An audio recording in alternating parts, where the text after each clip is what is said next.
Maligayang pagbabalik po muli sa inyong lahat. Latest weather update po tayo ngayong araw ng Miyerkules, December 27, 2023. Pero bago tayo magpatuloy mga kaibigan, pa-like and subscribe naman po, no? And always pa-hit ng notification bell para updated kayo sa ating mga daily weather updates. So as of now, ang hypnosis po natin, galing na nga rin po sa Pag-asa, Northeast Monsoon po ang siyang nakakaapekto sa ilang bahagi po yan ng Luzon, kasama ang Metro Manila. Eastern lights din na nakakaapekto sa eastern section po ng Visayas at ng Mindanao. Well guys, kung titignan nyo po mabuti at lilinawin ko po sa inyo, wala po tayong binabantayang storm signal or bagyo, typhoon dito po sa loob ng Philippine Area of Responsibility.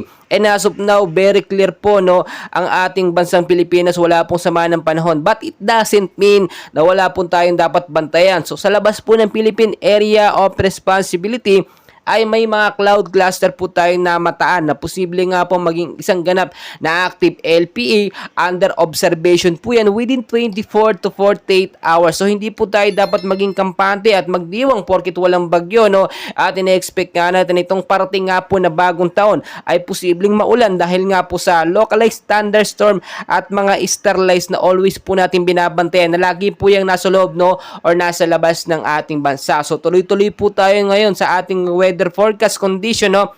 Sa area po ng Cagayan Valley, Apayao, Kalinga, Aurora at Quezon, nalagay po ng panahon dyan, no? Maulap po ngayong hapon, no? At may mahinang pag-uulan na po, nagsisimula na po yan. Posible pong lumakas yan pagdating nga po sa gabi or within 2 to 4 hours. So obserbahan po pa rin natin. Mag-ingat po yung mga nabanggit na lugar sa banta po ng pagbabaha, especially din sa landslide, which is very unexpected naman at hindi po natin minsan inaasahan. So ito na nga po, no, tuloy-tuloy tayo ngayon sa area naman po ng Visayas, Mindanao at Bicol region, kasama na ang Palawan. Ang weather condition po dyan, no, ay maulap na panahon na may mga isolated rainfall at heavy rainfall ang ating posibleng maranasan, no, pagdating naman sa gabi. So mag-ingat po kayo sa banta nga po ng pagbabaha at landslide dahil never ever natin mapipredict ang galaw po ng panahon or ng bagyo. Pabago-bago po yan. So dapat always, anytime, hay handa po tayo. So sa area po ng Metro Manila at ilang bahagi naman po ng Luzon, nalagay po ng panahon dyan, maulap din ang naranasan natin ngayon. At kanina nga, no, mga ilang oras lamang nakakalipas, umulan po ngayong hapon. At inaasahan natin posibleng magtuloy-tuloy po yan hanggang sa gabi. Dala po yan ng localized thunderstorm mga kaibigan, hindi po bagyo, no?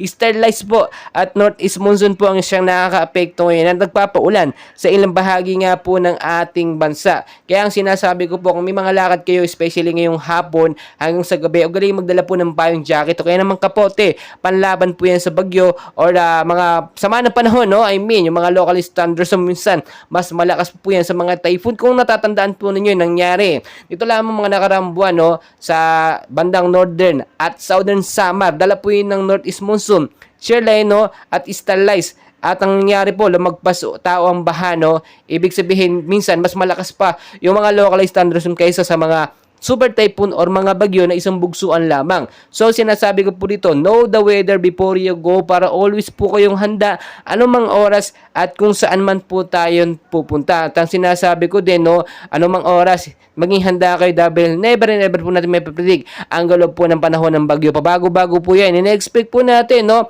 ito nga pong darating na 2024 ay posibleng maging maulan dahil nga po sa sama ng panahon o mga localized thunderstorm na siyang nagbibigay po ng pangitain ngayon pa lamang. Patuloy ko ngayong i-update mga kaibigan, and please po kayo nakikiusap, huwag niyo pong kalimutan mag-like and subscribe para updated po kayo sa ating mga daily and weather updates. Maraming salamat po.